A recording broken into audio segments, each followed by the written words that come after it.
hometown, actually my home neighborhood in Dorchester, Massachusetts, to do this piece and to help get the word out about Bioheat. And I realized if I don't know anything about this, there's a good chance a lot of people where I grew up don't know a lot about it. I did not know that. Cooking oil for a heat, what? I guess I do know that there's a lack of choice. I'm sure it's more expensive.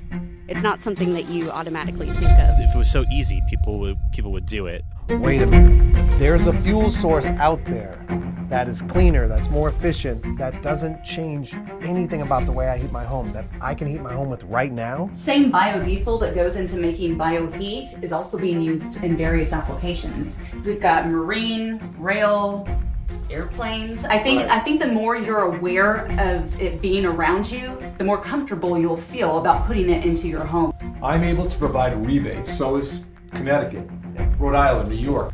We're moving right now to 100% renewable liquid heating. Because you can help decarbonize right now. The best kept secret, in a way. Listen, we have an opportunity to make real change here.